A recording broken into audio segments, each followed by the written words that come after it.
Anyway, Thomas, how are you? Good. How are you? Good. It's fun watching the puppy. Yeah, It's getting big.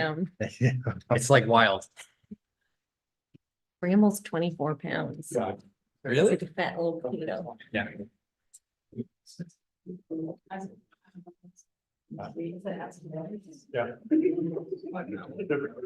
Chat with Elsie earlier. Yeah, Mhm. excellent.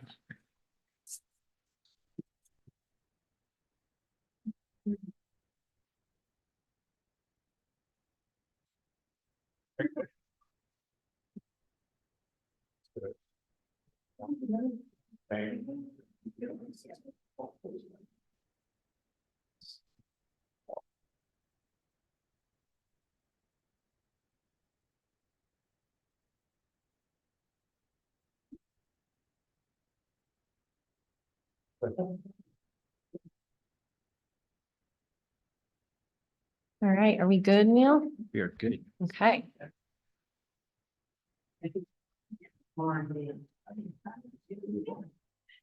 All right, welcome everyone to tonight's select board meeting. Today's Monday, August 26th. We have a full board. I'm Sabrina Dunlap and we have Ken Trom, Stephen Whitley, Thomas Lampoma, and Jeff Donahoe. And before we go to points of pride, I wanted to just take a minute and acknowledge and pay tribute to two folks who passed away recently in town. And we'll turn it over to others to speak to this too. But Sue Strickford passed away a few weeks ago. She was a longtime volunteer, a longtime employee, just a pillar of the community and a wonderful person.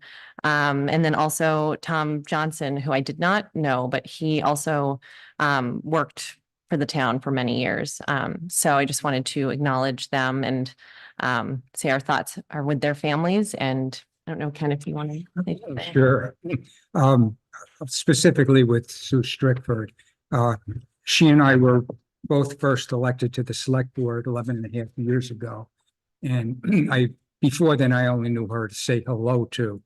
And within a week, I was a recipient of Sue Strickford's famous hugs, which were great. And I quickly learned what a dedicated person, a very caring person, whether it was for residents, for town employees. She was always thinking about people, very concerned, a real loss to the community. Mhm. Anything else? Okay. All right. So Neil, anything else? Sure. I'll share three actually. Kelly, Finance Director Kelly Henley and Paula Simpkin, Recreation Director, during the time I was out and we lost our Human Service Director, really stepped up and did a lot of things to make sure everything went smoothly through there, as well as the Human Service Advisory Committee stepped up and got the backpacks done and all of that. So that was really good. This is a busy week for our public safety, police and fire as they gear up for the fair, as we have people in.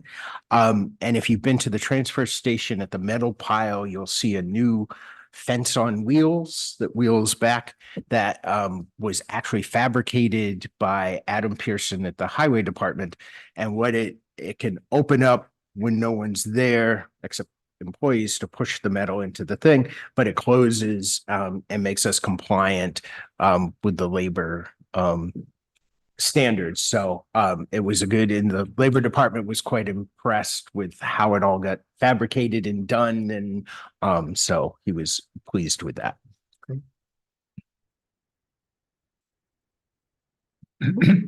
Since Brian is here, I wanted to thank him for having his crew do so much vegetation clearing by the Riverside Park and the gazebo.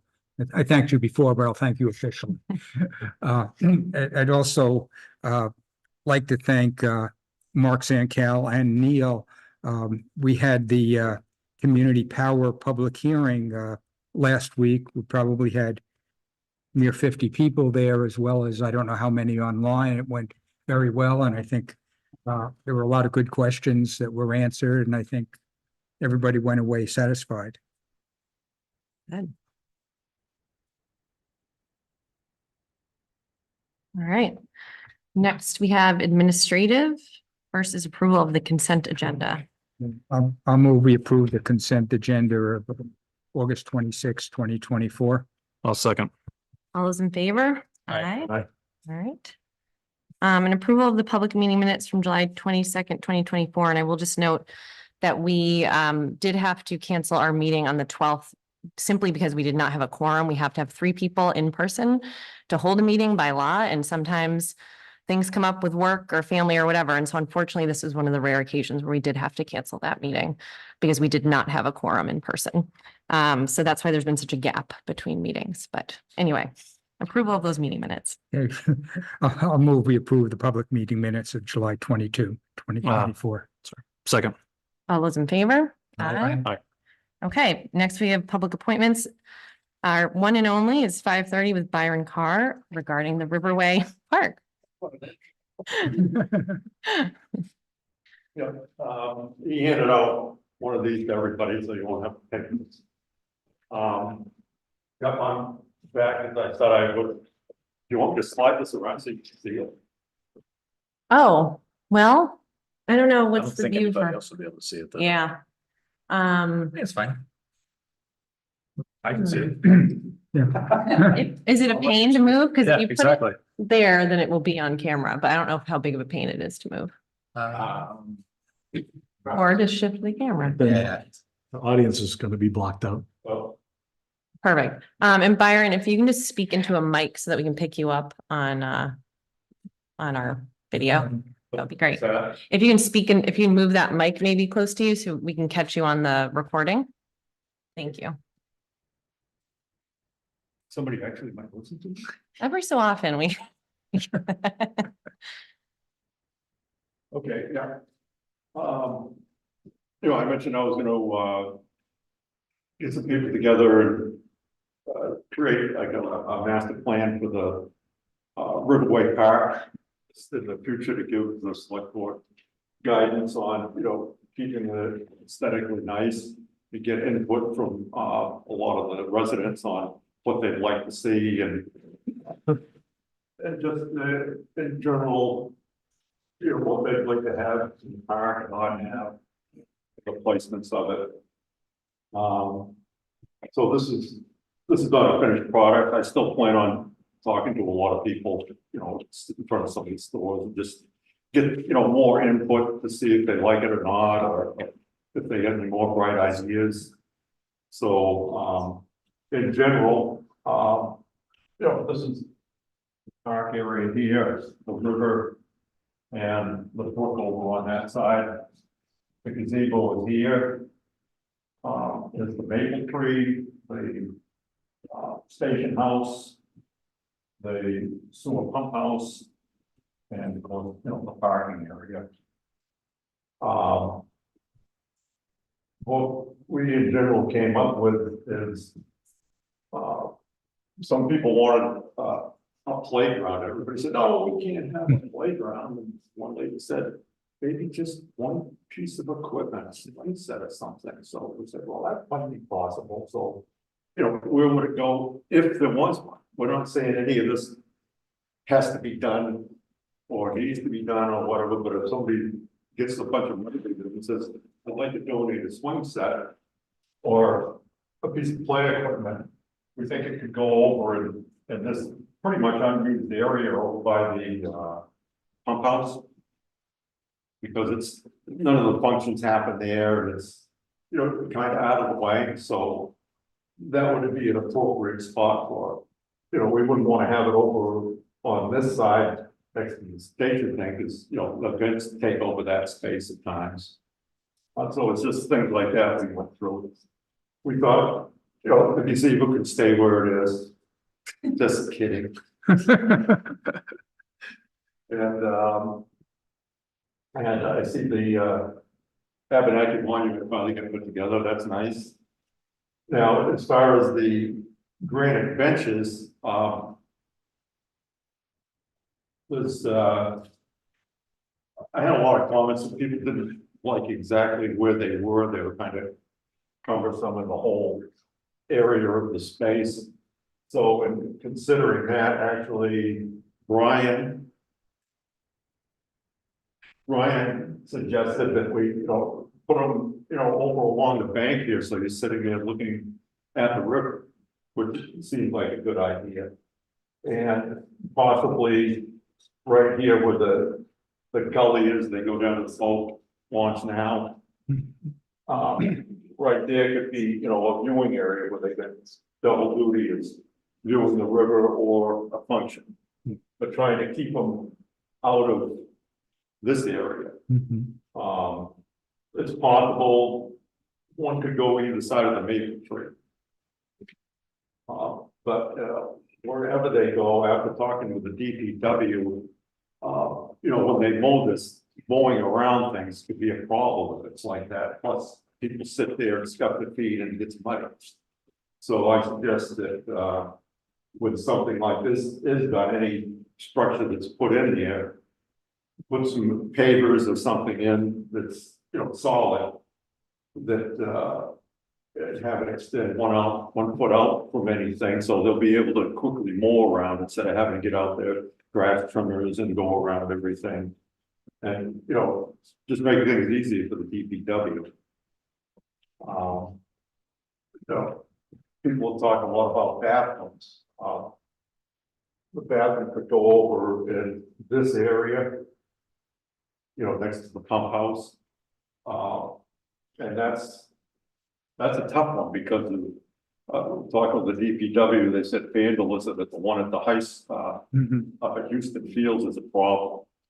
So doing something there, it has to be well thought out. And I'm sure that, something could be worked out, technology, you can have a credit card tap to get in, they can pay a buck to get in to use it, or something like that, have it closed at night. A water fill station would go here. And instead of having something, fancy or anything, we keep it simple, just have a spring-loaded faucet. And you could put a timer on it to shut it off at night and have a valve that shuts off after a gallon. And after, if somebody tried to trick it open, this will run it, it'll stop after a gallon runs off. There's lots of things that like that. If somebody thinks about it, I'm sure it can be done, but you just have to solve the problem. Also, people really like the idea of, creating, nice grass and picnic area along the top of the bank here. Especially with some of the stuff trimmed out, that makes it better, along this area and, up towards the thing, you could probably fit maybe 5 picnic tables along there. And I think that would be, I'll draw people for the village because you could call that, it's a great picnic area because you get the covered bridge right there. You could drive, there's a lot of people who come to see that. You could drive in to stay in the village a while, buy a lunch, come over here, have a picnic if it's right there. This is the bridge over this way. So that's some pluses for that. What else? People had mentioned they'd like to see some public art, which, well, I said, it's a great idea. Why didn't I think that? But, it's like I said, we don't want anything in the main area of the park, one of that up. We'd want to keep it like the parking over here where the cars park in here, there's no fence there. We could have some public art there. Possibly, if you had sculptures, you could have some pads or piers in the ground, with a mowing perimeter around it there. And have it so that, somebody could come and fault something on there for temporary or permanent. I think you might be able to fit 5, maybe 6 things there. I don't know, there is the problem. We're talking with the DPW that the sprinkler system is already in. So anything that's done here has to take that into consideration that some sprinklers might have to be moved. And some added or whatever to properly water that area. Which, you know, if somebody wanted to donate those pads and piers, they'd have to include that at a cost. And have it properly done under the, watchful eye of the DPW. That extended there over along the fence here. There's an opportunity between the rails, put, painted panels. You could have, some nice interesting designs, painted panels both sides. Something simple but colorful to draw attention. If there was some sculptures over here that were colorful and tall enough, people driving in through the village would see them and possibly want to stop there, like everybody that goes to the gas station would look over and go, what's that? There's a lot of things, possibilities that could be worked out. Also, the bike trail could go, right along by the rail car and cross through the parking lot there, and eventually supposedly wants to continue on down the old rail bed. This is the base down here. And in this area of the old rail bed, it is just wide enough to have some parking there and the trail. So this is the future. I'm not saying anything's gonna be done right away, but in the future, when there's more pressure, if we start drawing people, we'll need more places for them to park. Also, in this process, there could be a bridge or infill to have the road come out by the base. And that would leave you the option of making it one way into this area. And one way out where it's out of, the traffic area. Now, everybody's in and out, in the village, and anything we can do to relieve some of that is a good thing. So what else do we have? Oh, just the accessible, which everybody's pretty good about. There is room to create that, because from this point up to this elevation is depending where you stop at. There's 10 to 12 feet, so you need anywhere from 120 feet to 200. And you've got that, and start here, traverse the bank, and come up and end up in this area somewhere. It's easily doable. That the hard part is the Shoreline Protection Act and dealing with those rules and regulations. And I believe, some waivers would have to be applied for. And I'm thinking the state likes to have handicap access to rivers and water. So I'm thinking it can be done.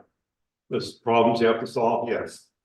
But in this process, it can also be done with, some natural plantings, working in, some flowering shrubs, and, make it really nice, interesting. You could have some small sculptures along the way. Some of the areas where you might have to cut into the bank and put a retaining wall.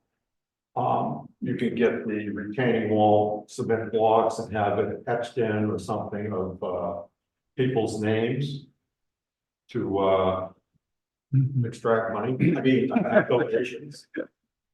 And they can have big names instead of those little ones on the brick things. Well, big ones. And there's just a lot of things like that we can be thought about. And where it crosses over the little report from the color of it, that's a great opportunity to design something really interesting for a bridge to have there, because pictures of people on that on Facebook might draw other people. Just make it interesting. And over here where the gully is, I think it could be with this land, there need to be a flat area, the wheelchair could get there, it'd be nice to have a spot for the land instead of just a hill, so if you flattened out an area here, you could put a 2-foot retaining wall. And if you kept that going, like go back 3 feet, go up 2 feet, back 3 feet, up 2 feet, you could fill this gully in and have retaining wall, kind of like an amphitheater with seating every, 2 feet. And those blocks could be made by someone and with natural stone face on them, regular like 6-inch rocks in the retaining wall blocks that would make it look really nice, and you could put names in them too. So that's just some of the stuff I've well, not just me, but the people I've talked to have come up with. Some other comments from some of the people I talked with is they'd like to see better lighting in the gazebo, play equipment, no bike trail in the active park area, no bikes or scooters in the gazebo. Some of them thought if we could create an area with a natural playscape, I guess that's a thing now. And they like the current events, public art. The current park is hard for wheelchairs, I guess soft grass is difficult. Bathrooms, picnic areas. And I think, the pump out. There was a proposal to hide all this with a fence.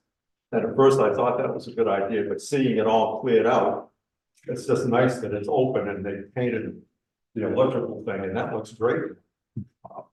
It could be painted red or something more interesting, but still, those things are painted, that's fine. The pump house itself could have, I call it, put some frosting on it, which would be just apply some molding or a trim or something to you cover up with the electrical panels are, disguise that somewhat.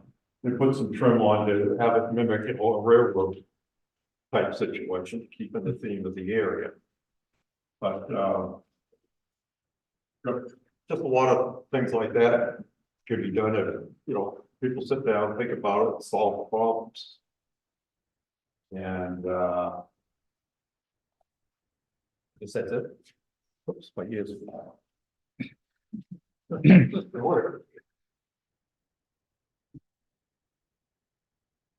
Okay. All right, thank you. Questions? Yeah, thank you, Byron, and thank you, everybody else who supported this. So, Sadio, she's helped with the project, and she's interested in possibly in the future creating a Friends of the Park group that would kind of oversee the park and advise the select board on, anything that might happen there.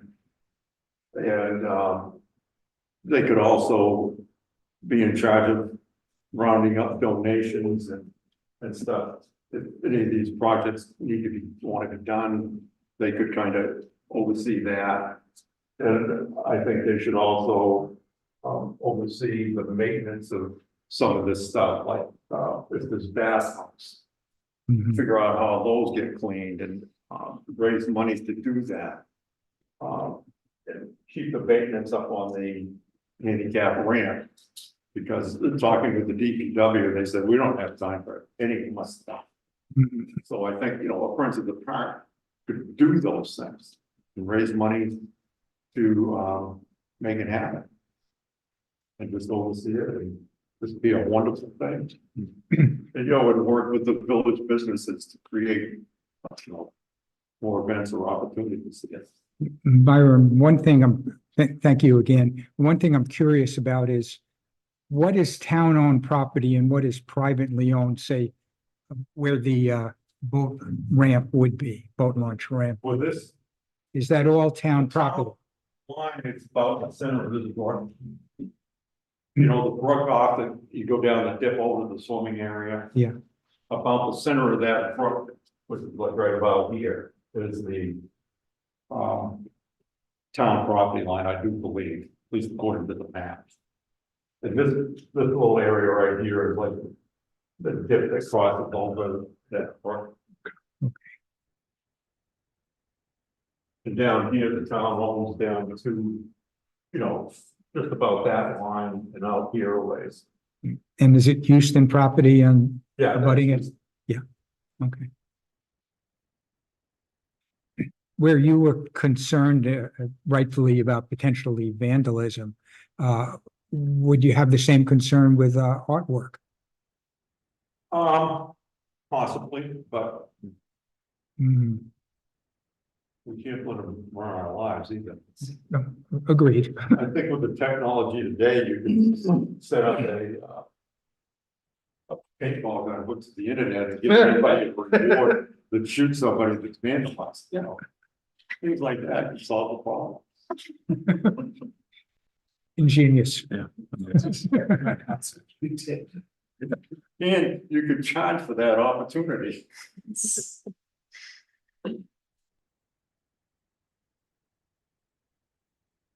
Other questions? So- No?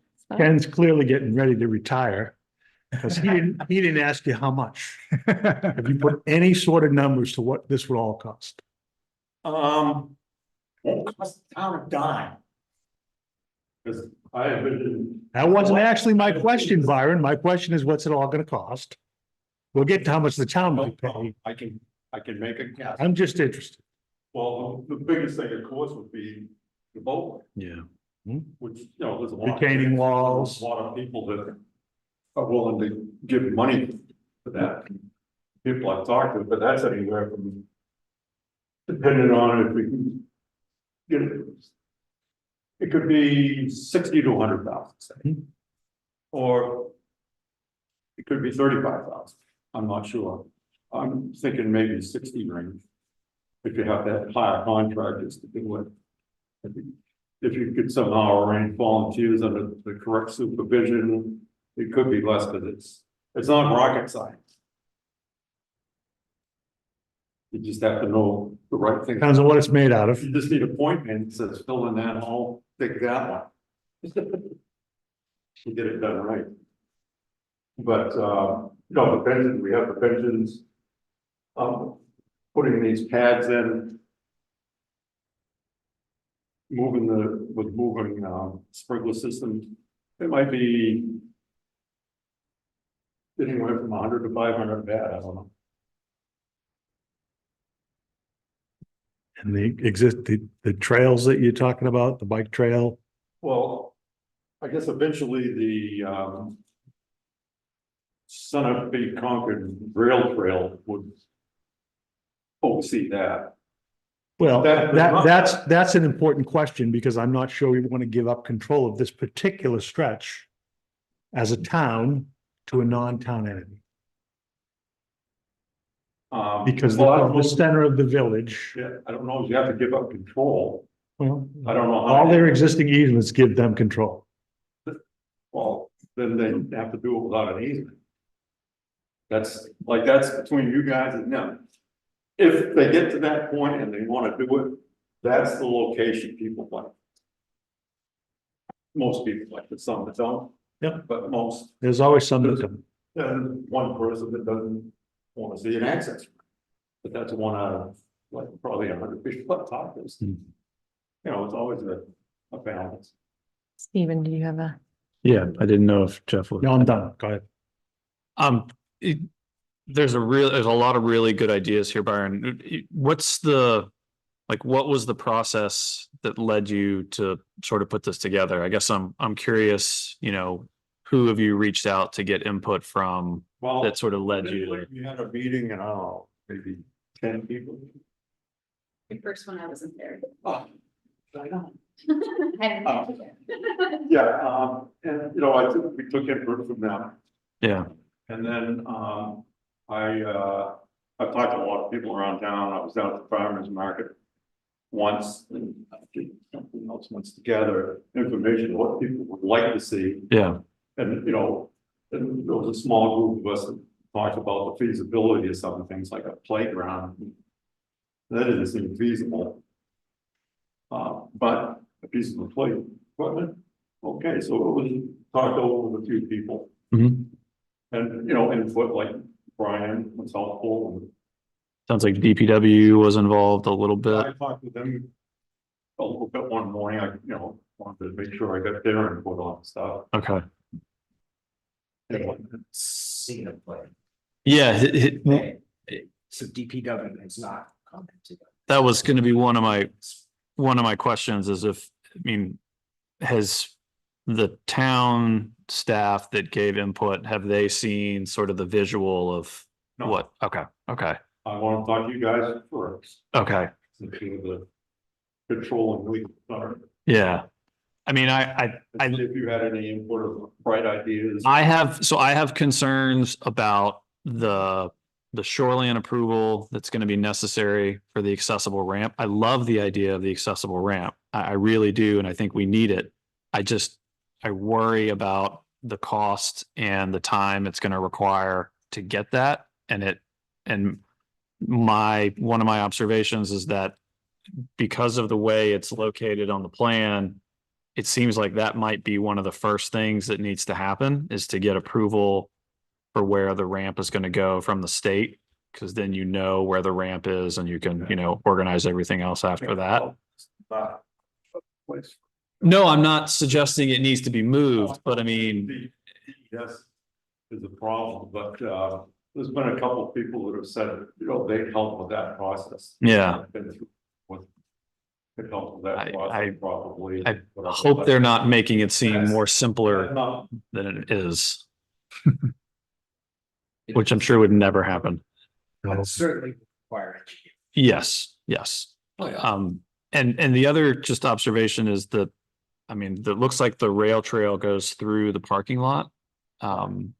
And I don't know if there's other alternatives to where that may be located. the only other alternative would be to go right along the inside of the fence there, here, around here, Yeah, and then, which doesn't make sense. I know, but I mean, just from a public safety standpoint, having a rail trail right in the middle of a parking lot. Make it across the busy intersection on the other side of the bridge, okay? Which is much more dangerous. Yes. The bike trail goes through other parking. Yeah, no, I mean, that Yeah. doesn't mean we need to add another one, but In particular, isn't like, oh, for parking. You know, most of the time, there's not a lot of cars there. yeah, And when there are. The bike trail, you know, the cars park over here. The bike trail can be kept close to the cars that park here. yeah, And those cars that are parked here, are just- if they're headed that way, they're gonna drive out that. If they're headed this way, you're gonna see the bikers easily. It's not like. Hope so. backing out into here.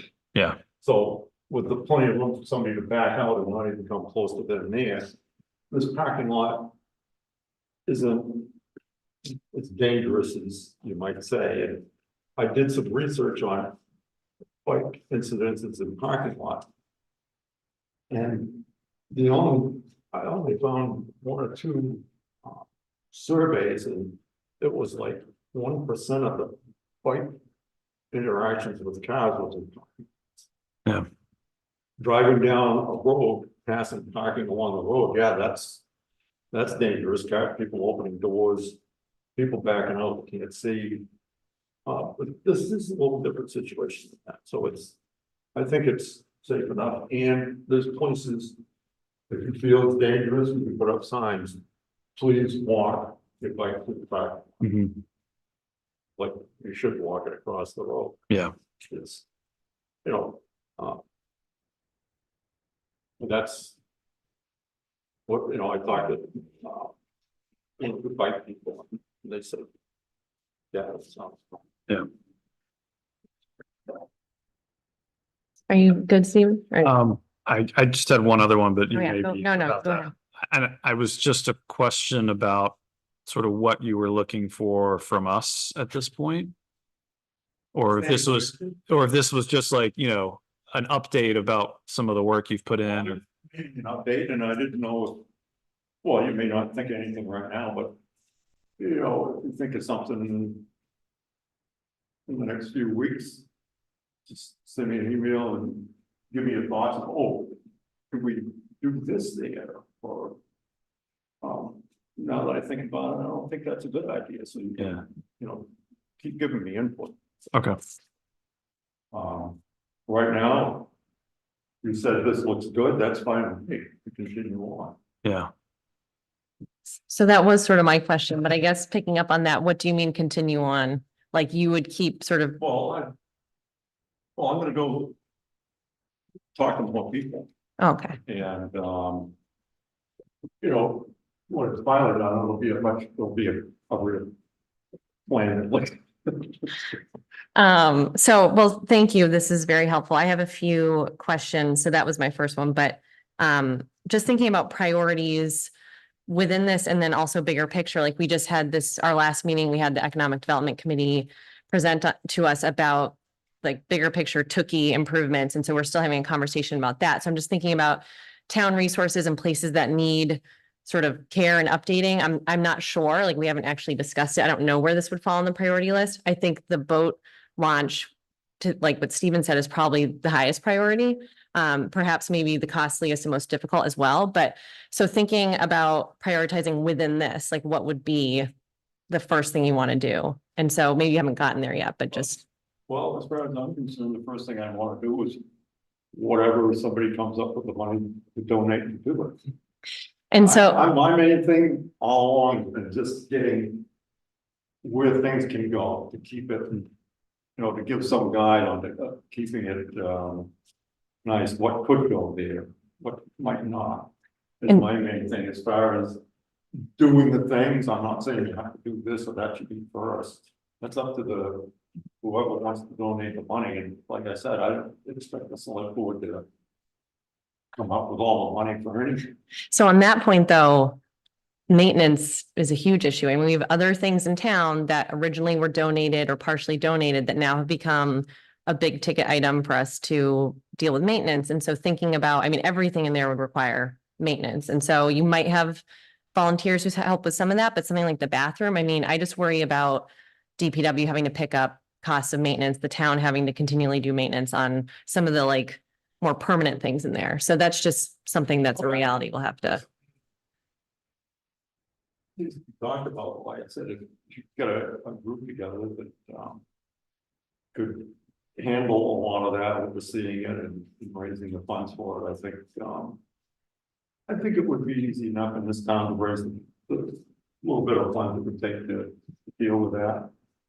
You know, if, nothing else, the current porta potty could be moved over here, and we could put some screening there, so it doesn't scream porta potty. And, you know, people over at the gas station won't see it and come over and fill it up before it gets clean. You know, something like that could be done. Mhm. Yeah. Well, it seems like there might be some sort of low hanging fruit ideas that we could potentially move forward with, you know, just sort of this ad hoc Well, way, but Was a little more figuring and stuff, maybe talk to Brian some more about.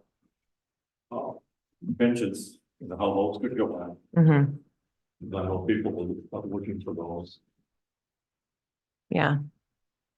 and you know, a good way to do it, so it's easy to mow and Mhm.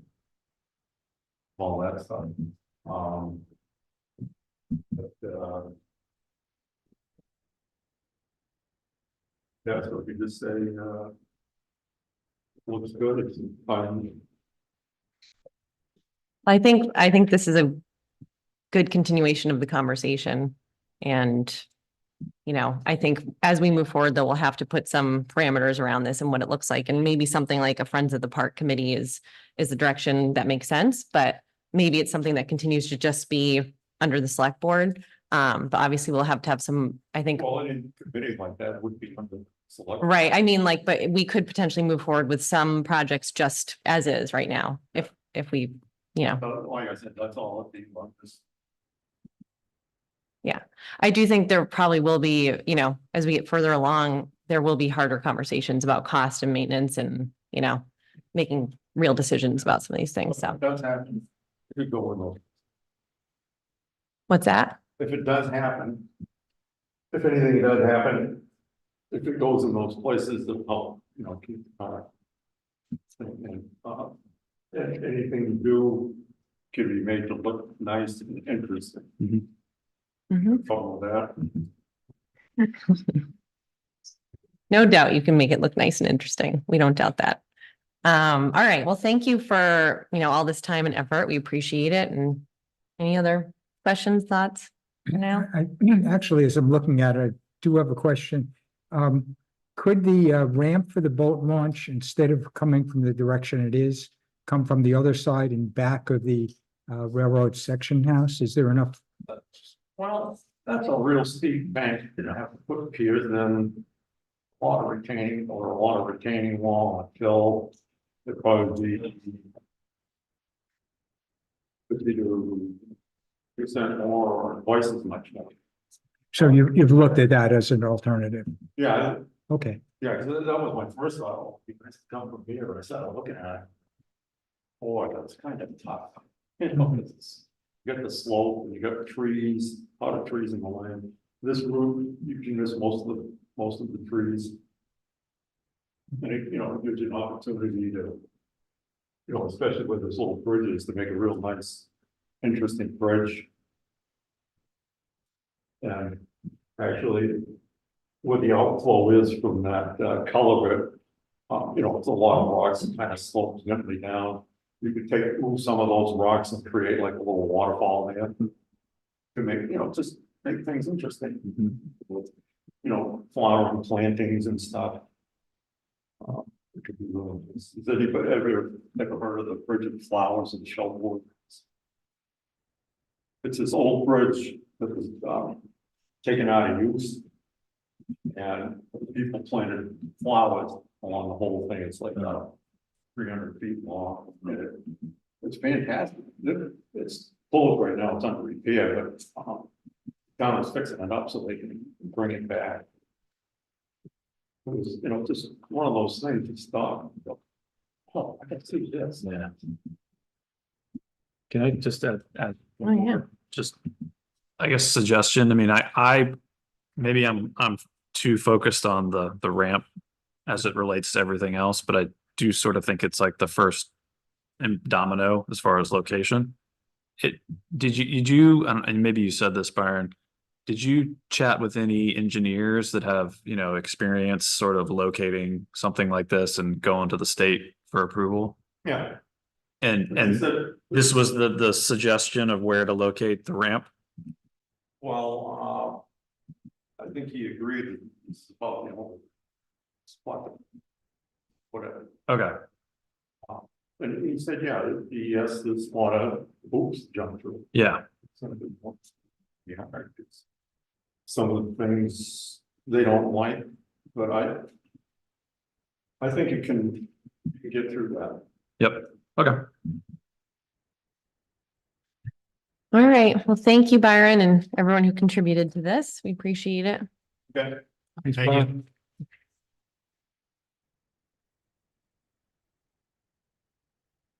Okay, that's our only public appointment tonight, so we can move on to old business.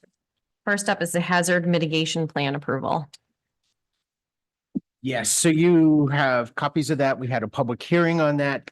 FEMA has approved it and provided that you vote this resolution.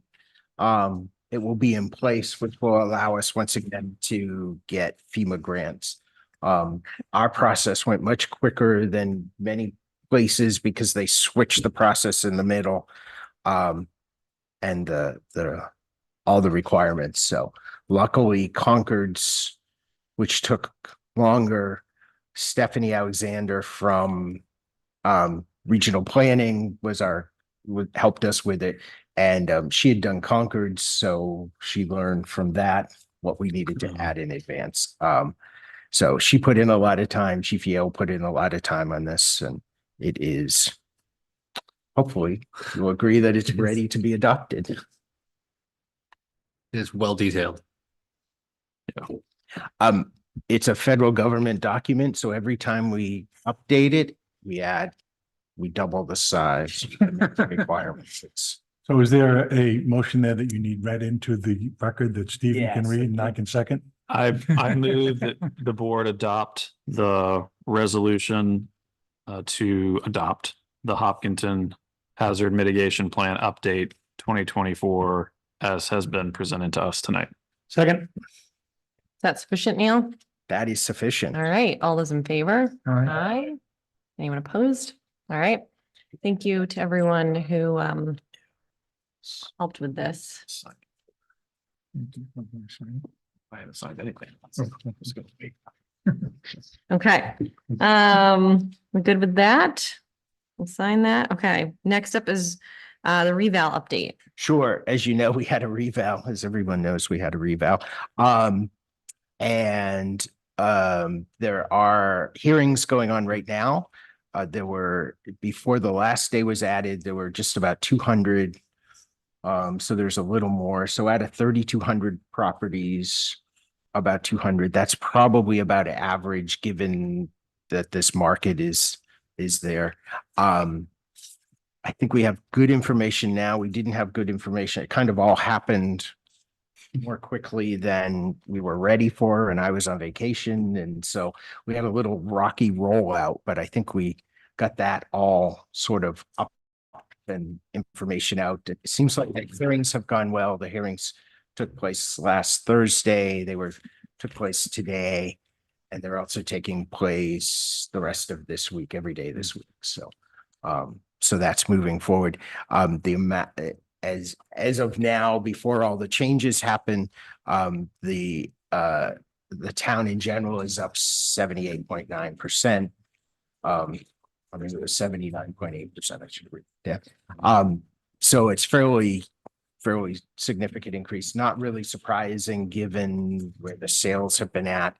So the process from here is the assessors are doing the hearings. They still have the values.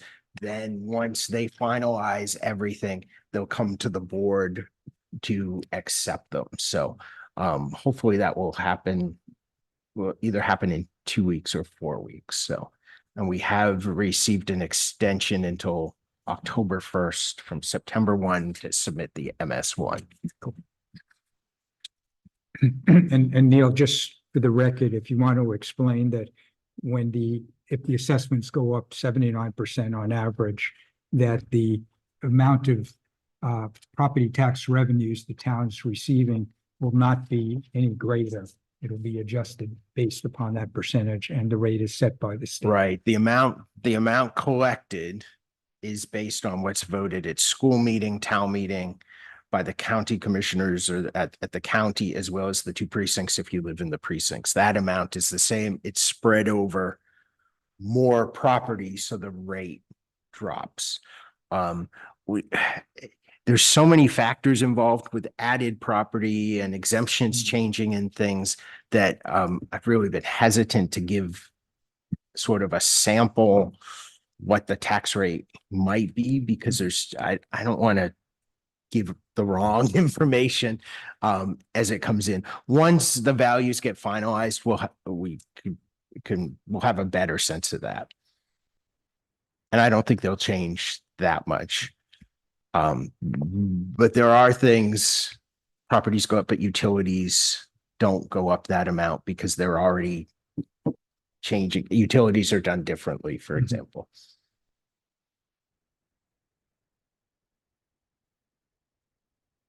Okay. Thanks for that update. Next we have a 79E finalization. So that's the draft. And I have heard back from the Vances that they are okay with the draft. They do not want to add additional years due to affordable housing. So basically, if you have any changes for the draft, for this document, that would be the main thing. They have to sign it first, and then it comes back here.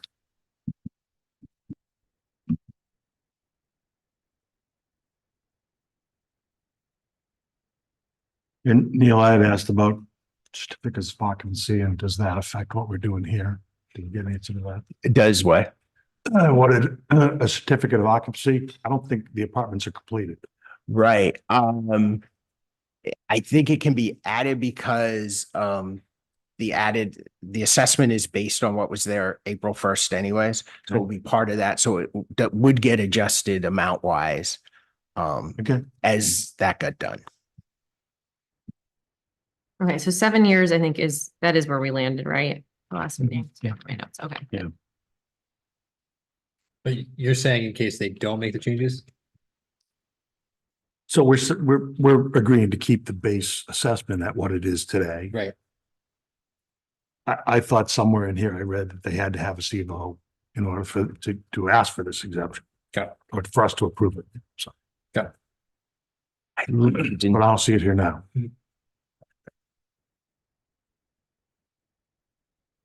Okay, so should we, I don't think you need to Vote, vote okay. until they sign it, but just if there are any changes, we would make those. Yeah, my memory is that we were waiting to see how many affordable housing units they were willing to commit to, and it sounds like they're not going to go above what yeah, they had previously said, and I think we said that 7 was the number. yeah. Yeah, that's Yeah. what we,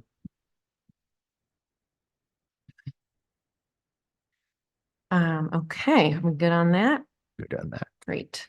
All right, so next is perambulation, Dumbarton. Yes, so we talked about this before.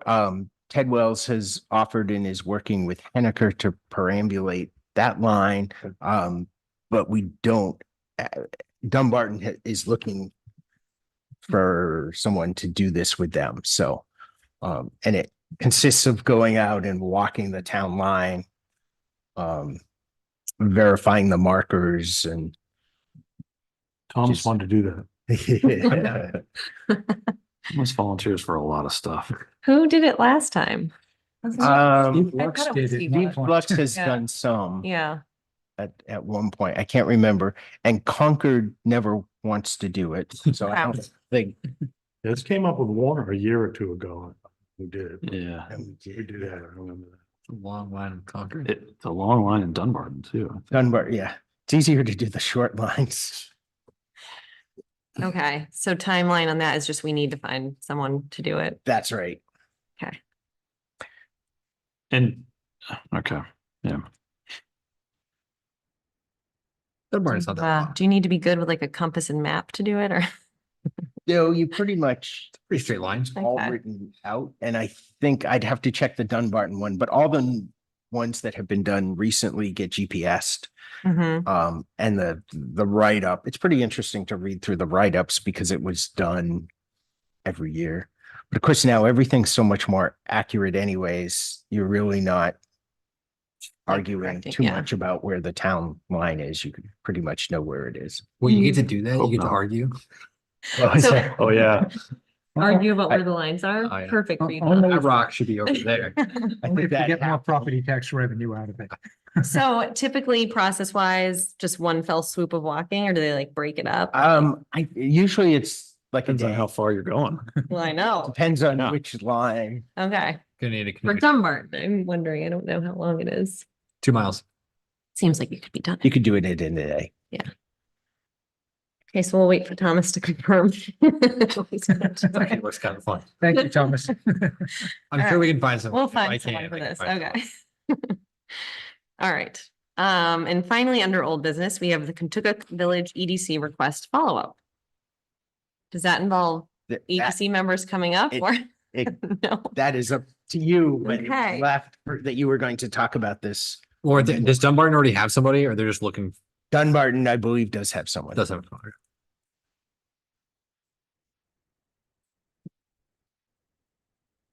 So looking to the folks who are here, in addition to Stephen from EDC, are you looking for us to just discuss further what we already discussed, or did you have thoughts you wanted to share, or like, just curious what you're looking for from us? I think, so I'll take a crack at this first. Yeah, I think my memory of the conversation that we had was that there was a request from the EDC for some sort of a group of individuals, like a committee, to sort of take charge of the improvements that have been identified and, you know, the potential funding sources out there. But that the EDC as a board was concerned that we didn't necessarily, we being the EDC, have the capacity to take that on. And, you know, the economic director obviously has limited capacity too. And so it was a sort of a conversation about how do we appropriately staff this, just recognizing those two limitations. Is that a fair? I think that's fair, and I think as we discussed last time, the sort of scope of the study and the two studies and the recommendations from those two studies was sort of a little bit like included work of the Economic Development Committee, but also included the work of other committees and Right, thank boards here in town. So it seemed to make sense to us that whatever that it should be something outside of the EDC. Stephen, just a thought. What about a TIF district? I mean, you mean funding it through a TIF district? Yeah, and establishing and that would have a committee that would be the overseers. And I'm looking at Anna, that may be possible, but in aren't TIFs, you can't have residential properties, or can you now? You can? Okay. Then maybe that would be a workable way to do it then. It would, we wouldn't get any money from that TIF district until after the town meeting where it's voted It'd into. have to be So it'd be a established. couple of years down the road, but yeah, that could be a funding mechanism for it, yeah. Mhm. Seems to me like there needs to be a plan That would be before really that helpful. to know if what is getting done and so that you can inform the TIF district as to what the intent to use those funds for. We'd have to, if it was a TIF district, Yeah. we'd have to have a plan. So it would force us to have a plan. So we do have a complete streets committee. I mean, I don't think it's met in like 4 years, but is that effectively what you're looking for? Anna did that, didn't necessarily want it to go bad. That committee hasn't met. Well, I mean, but like, would the purpose of this committee be different than the purpose of this complete streets committee? Is it just a staffing of? I think this is what we're talking about, more Kentucky Village, where complete streets would be More a focused. town-wide Yeah. Oh, sort of plan for how roads and travel means are developed and done. And I also think that this group we're talking about would need staff support to sort of do their work. And I think there's limited staff capability right now to provide that support. And I don't want to speak for Neil and Anna, but that's my sense of what you guys have said in public meetings previously. I'd say unlimited capability, limited time. No. Yeah.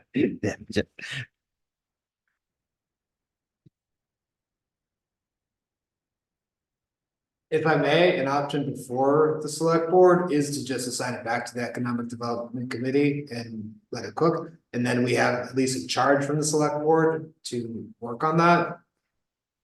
So as you consider your options, I'm not advocating it, I'm just pointing it out as a statement of fact that is an option. Mhm. Well, I appreciated the examples. It looks like Jaffrey did it through economic development, I think, if I'm remembering correctly, and then Amherst had a separate village committee and Wyndham had a beautification committee. Peterborough did a TIF, it looks like. So wait. Ian, you were saying we could send it back to you guys with the charge that you develop a plan, or what? I missed what you. We cook it, and we sort of bring a final recommendation or a more advanced recommendation before this board. But that we take the recommendations, we take them seriously and we run with them. And if one of the sort of final implementation measures is a TIF district, as Ken has suggested, that could be something that we bring back before this this board or another avenue toward implementing the recommendations that were made to the town. In terms of implementation, is there anything that you guys are foreseeing that would require a significant amount of funds that wouldn't just be a budget item, that would be like a warrant article item? I don't think there was dollar amounts attached to Right. the items, right? So, but we assume that if these things were cheap and free, they would have already been done in a lot of cases, right? So, yeah, there would be some dollar amounts, no doubt. No, right, but like from what you've seen, is it more of like budgetary items or is it more of like major projects that would require a warrant article? It's capital. It's not a operating Okay. budget items. Yeah. Because those we would have done. And Mhm. I mean, I would be in favor of looking to the EDC for perhaps your suggestions and recommendations to us, because I looked at the examples, they all seem to make sense, but I would be a little hesitant. I mean, we can sit here and debate it if you guys want to, but it seems like you all might be better positioned to drill down and come back to us with what you think the best, maybe couple of paths forward are. Does I that would- I seem would fair? certainly agree with you. Yeah, I think if we try to start another committee, I don't think there's any chance of anything happening before next town meeting. But if you are already far enough on the path and you have the will to do it, I think that'd be great. If that is the charge of the board, we will, as a committee, find the will to do it, and we will certainly reach out to the committees that have that overlapping scope. Mm-hmm. Okay. Stephen is the EDC rep. Do you have any thoughts? Yes, thank you. All right, does that sound good? Or Do we want to remove the complete streets committee? it's still in the, I don't know. Is it? No, okay. I think we just leave that be. Okay. In case it's resurrected at some point. Surprises for them. Being looked at.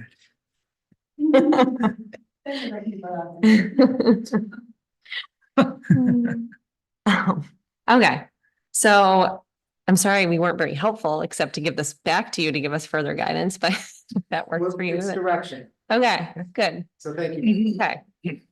All right, thank you, guys. Thank you. Okay, then that brings us to new business.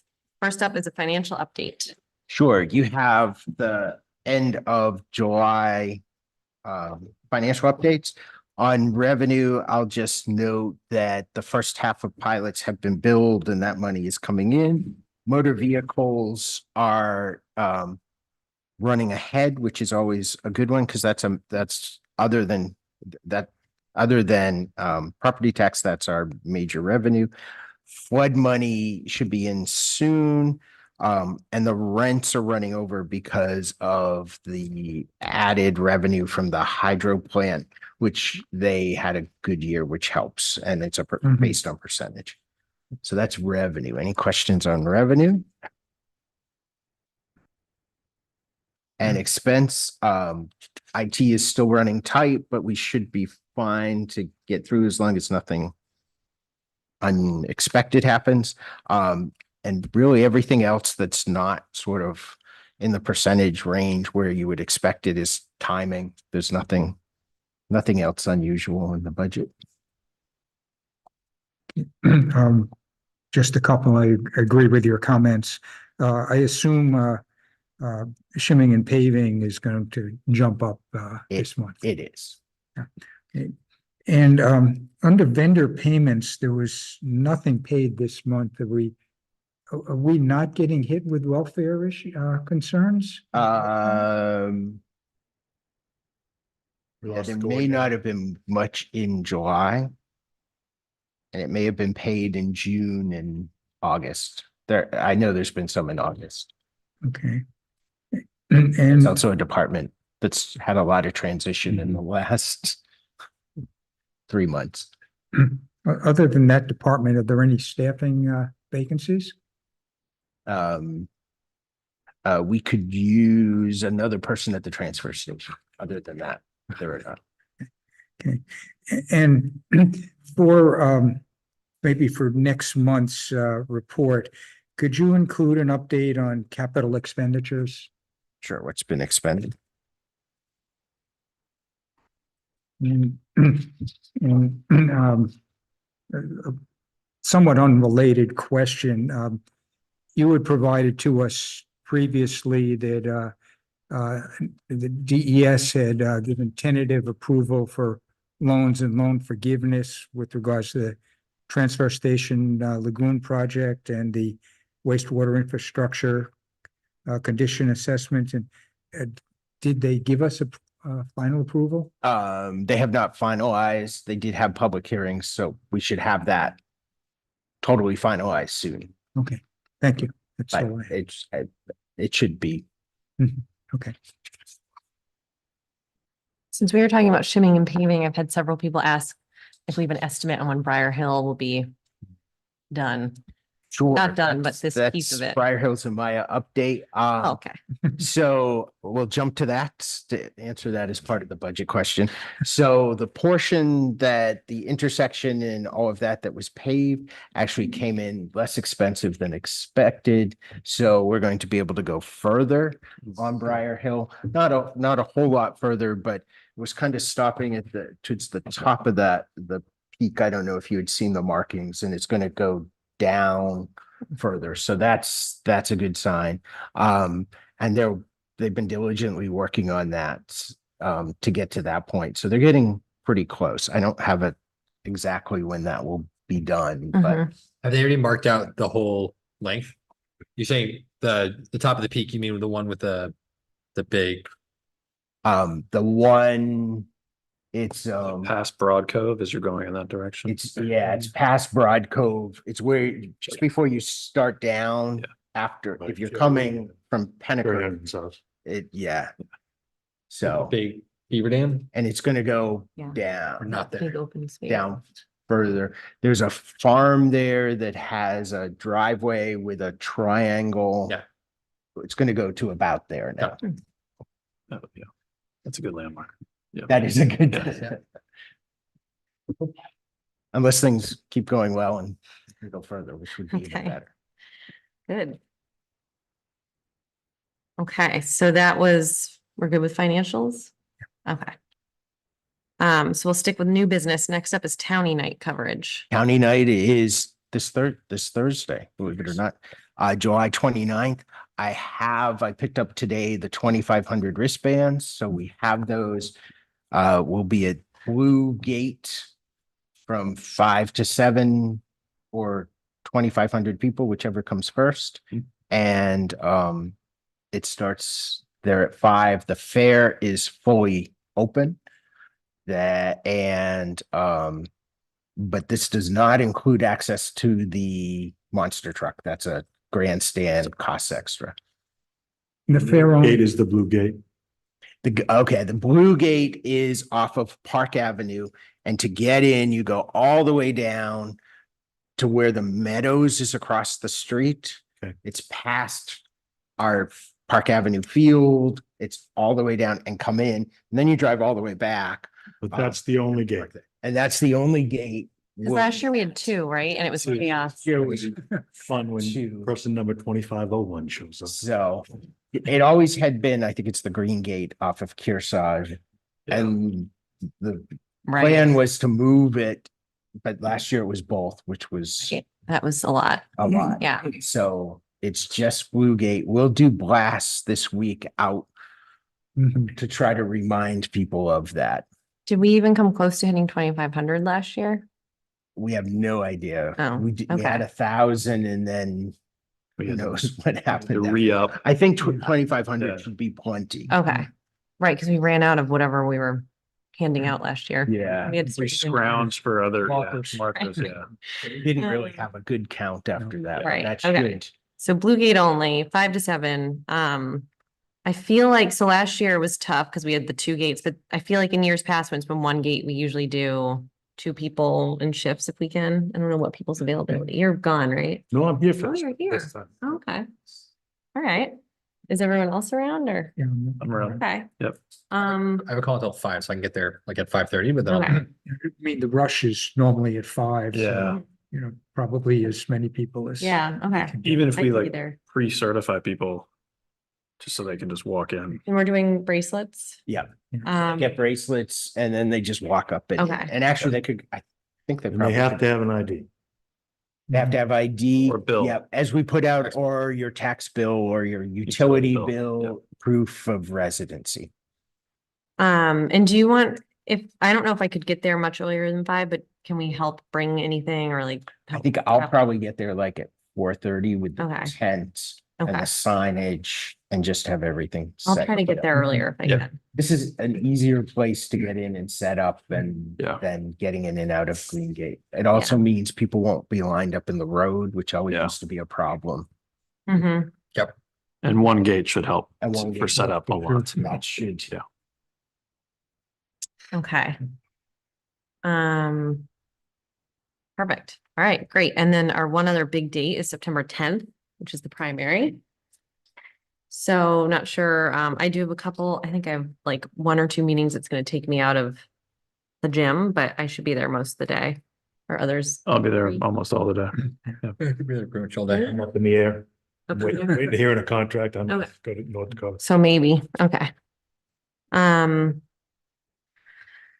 Anything else on that, Neil? Have you heard anything from? No, I think Sarah? everything's Okay. good to go. We're going to adjust the setup slightly with the poll books as we do it. It will be a good election to watch how the flow goes because it won't be as many voters as certainly will be there in November. Now, the presidential elections are by far the largest elections. So it's a good opportunity to work out the kinks. I know Sarah Persino, the moderator, and Christine Johnson, the town clerk tax collector, are meeting with all the people, the check-in people to do a training with the poll books again, a week from Friday. And at that same time, when people are here, they'll test the ballot machine, which also gets done. So that will be posted. That's open to the public. I think other than that, I think things are ready to go.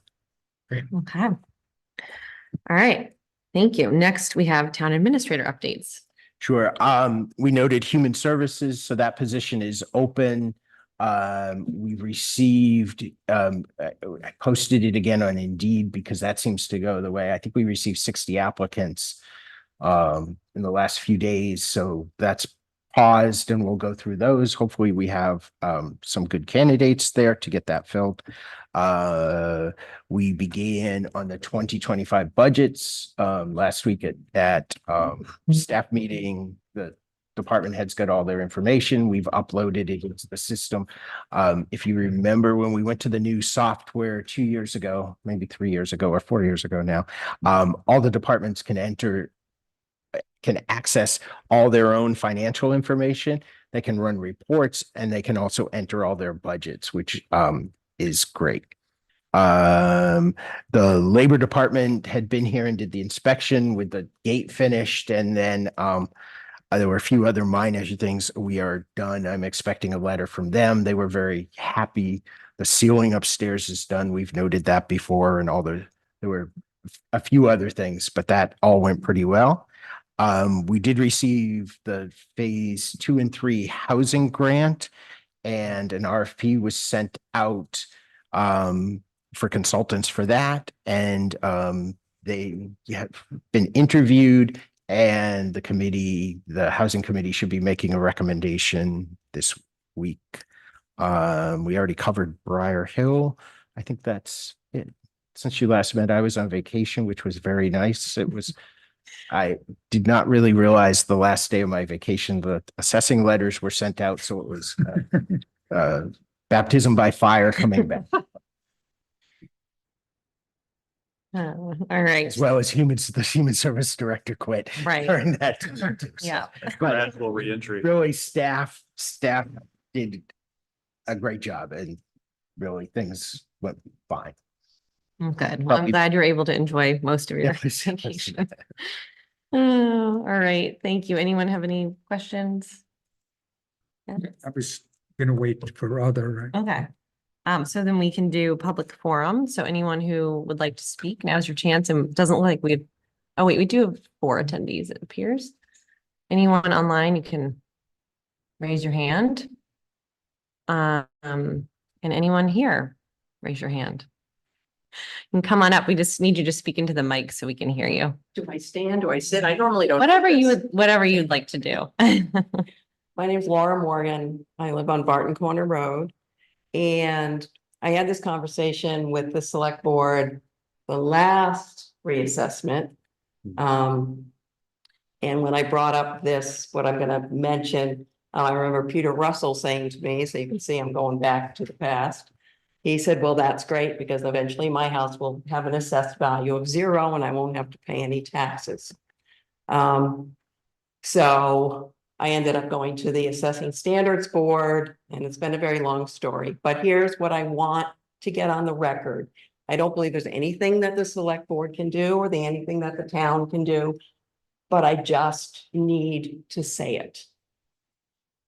When looking at the assessment, I understand numbers. I'm a CPA, so I am not here to say the assessments are wrong or that they're too high.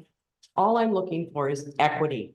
And when I look at the assessments, they aren't equitable. What I tell everybody, it doesn't matter if they assess my house for $1 or they assess my house for $1 million. What matters is that houses that have less marketable are assessed for less, and those that are more marketable are assessed for more. Which is why it's always difficult, although I have an appointment with the assessor to talk about my property, but I'm not here to talk about my property. Is what has happened because we use the Avatar software, which is used in New Hampshire and a lot of New England. Avatar software was developed in Texas. Texas does not have homes that are 300 years old.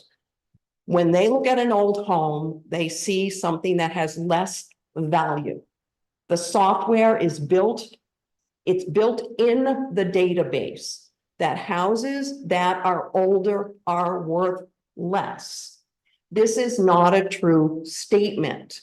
So people that have homes such as mine that aren't 200 years old are being assessed unfairly, which means that I am paying more than my fair share.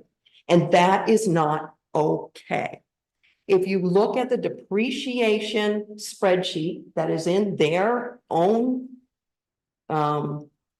publication, they will show you, based on age, how they reduce the value of the homes solely based on age. I don't get that benefit on my house because it was built in 1986. But if my house was built in 1776, they will reduce my assessment by 35%. So although they will show all these calculations on the building and they will come up with $900,000, then they wipe out 35% of the value to get the total assessment for those properties. These are houses that I cannot afford to buy that have assessments less than my home. This is not fair. But there's a little twist in this because you will look at some of these homes and there's a house across the street from me that's built in the 1700s. They got a 17% depreciation. It's illogical. I don't understand how it's done. I don't know how to fix it. But when I look at it, which is why I was one of those people who said, where's the data? Where's the data? Where's the data? Because when I look at the data, something is wrong. And I don't believe that it's right that somebody who has a house that's built in 2000 pays an unfair share of their taxes when you have somebody whose house was built in the 1700s that, again, I could never afford to buy, but their assessed value is less than my home. That's what I came here to say. Again, you don't have the answers. I'm sure you don't have the answers. When I went to the Assessing Standards Board, I met with the commissioner. They said, you are right, but there's nothing we can do about this. We have to talk to Avatar, and they were going to look at putting a multiplier on these homes. So, you know, like there's a view tax, there's a multiplier. Everything's a multiplier. If you look at this, it's all data. There is no multiplier. There is nothing on there that is a multiplier for those properties. Unfortunately, that commissioner isn't there anymore. So I am not going to go back and do a presentation to the Assessing Standards Board and go through all of this and still have a tax bill that is unfair. So that's all I have. Appreciate that Thank you. comment. Thank you. We have no choice. Avatar is just used by the assessing company. We do, Oh.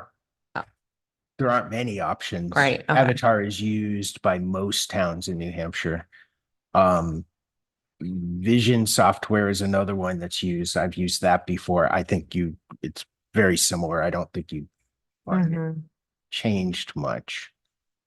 But certainly the goal is to have everything at the fair market value that you could sell it for. Mhm. And that is tracked in I don't know if you've looked at the reports at the end of each year that sales in that year, and it is tracked so you can see. And that was the problem when I did this originally. It was a whole different market and nothing was selling. So they had nothing to track for the older homes to do this comparison. So we were between a rock and a hard place. So we were waiting for the data to come through. It is hard. I think looking at sales of old homes for a while dropped substantially and people just weren't buying them. Some of it has to do with the price of oil and heating them. And So- I just wanted to add this too. The insurance industry is now charging in some areas of the country, I'm not quite sure whether they hit New Hampshire yet, more money to insure older homes for replacement value because they can't replace those heavy doors, those mantles, that woodwork. They say this is cost prohibitive. So either you can pay a higher premium or we're not going to insure you. So which is it? Thank you for your comments. Did you want to speak? Yeah. You just move the mic. We just can't pick up on the video unless people speak into it more. Okay, Thanks. Rick McMillan, live over in West Hop for 51 years, grew up on Rollins Road prior to that. So I had no comment relative to this, but I did come relative to the assessments. And I live in a 1790 home, so I find this interesting because due to the outrageous taxes in this town, I and my family's had 3 generations here. I no longer can really afford to keep the old house that I have, the 1790 house. Just the cost of maintaining one of those is outrageous. And my wife's not from here and she's been pushing for me to leave town for years. It's when you've been here that long, it's personal. So with that said, and what she said, I find it interesting because I need to talk to Neil to find out if I can still get in to speak to somebody about my assessment. We were going to have the house up for sale a year ago, but I couldn't get it in a good enough position to sell it. So we kept it over till this year, and now we're probably going to keep it over till next year. But with that said, last year we signed with the realtor, and the realtor suggests we put our real estate on the market last year for $529. Our assessment just came through at $634, right? So where are these assessments relative to market? I have to, this is a realtor that grew up in this town and is familiar with the town and the real estate. So I'm trying to make sense of this. I don't think that the realtor was trying to hang me. It's somebody I've known personally my whole life since high school and prior. So if what she's saying is true, then the house that we were going to put on we pushed it up to 539. The house that we were going to put on the market last year for 539,000, that the assessors just said this year is worth 634. Based on her model, that's saying that the avatar reduces my house by perhaps as much as 30%. If it were 33%, then I would do the simple math of multiplying by 1.5, which would get my 634 to what? $1 million house. So I've got $1 million house based on what she's saying that the software says, and based on what the realtor says, and based on what the assessor says. This is kind of crazy. And then beyond that, if this is just done in a computer program, we got the assessment for the property. We had come in here thinking that we might be able to sell off part of the land. We came in, we subdivided.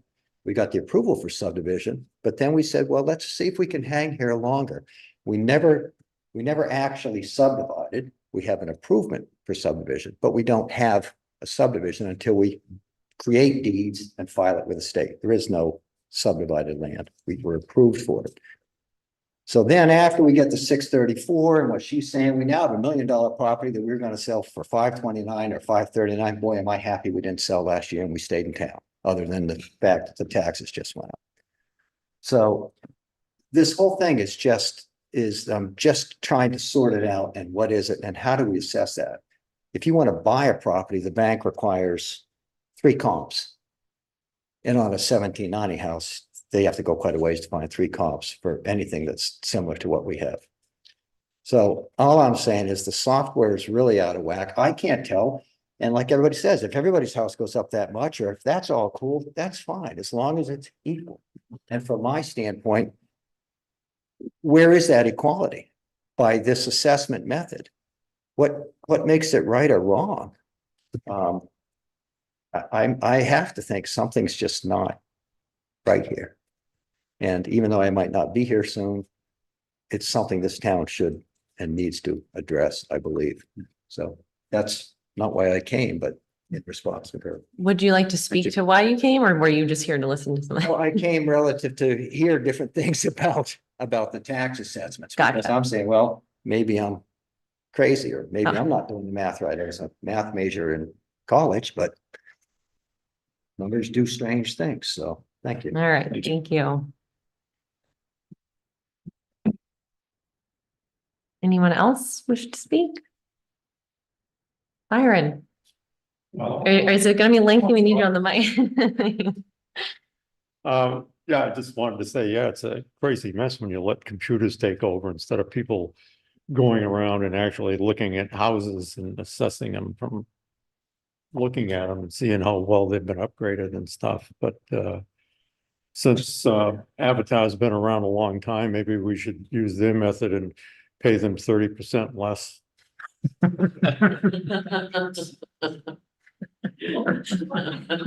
Thank you, Byron.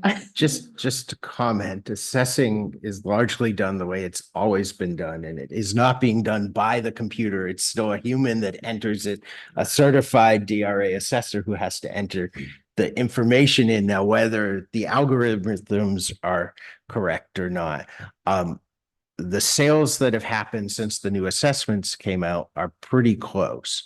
And if you're finding that they're not, they should be adjusted. And really in the sales in the last year, the values are pretty close.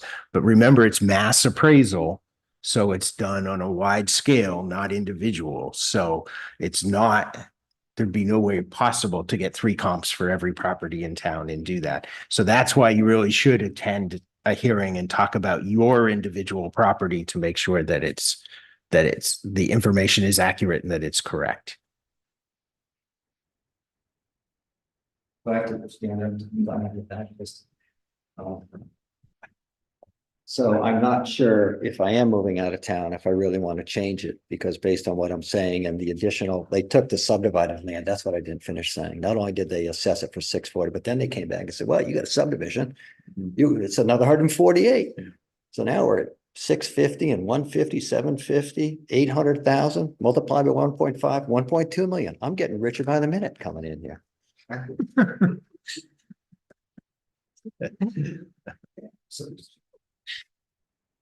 Okay, anyone else? Anyone online?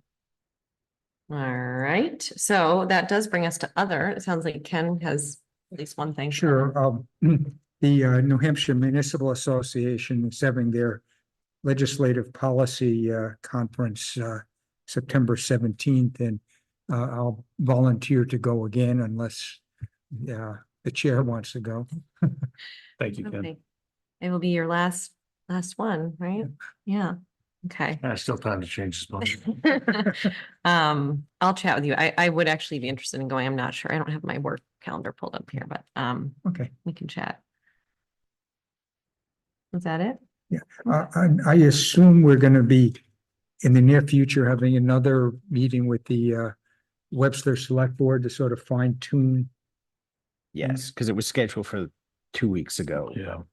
Um, it will be soon. We're hoping we have all the information on the transfer station DES clean water fund stuff so that can all be discussed at the same time. Oh, I that think makes sense. I'm hoping in 2 weeks or at least in 4 weeks that we would have that because it's much easier to do it all at once than in two separate meetings. Great. Okay, thank you. That's all I had.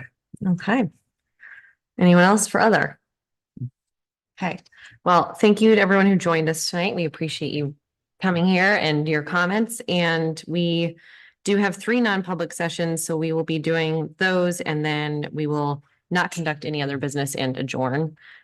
So I'll make a motion. We go into non-public under RSA 91A3 2A, which is personnel. The next one is under C, which is reputation, and the next one is D, leasing of property. I'll second. Okay, it's a roll call vote. Stephen? Yes. Ken? Yes. Yes? Yes. Thomas? And- Yes. Okay. All right, thank you everyone for joining us.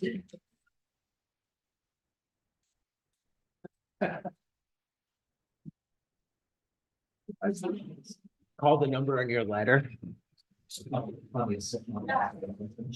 Yeah, just say mail you, there's a number right there, and they're still scheduled, so. It was based on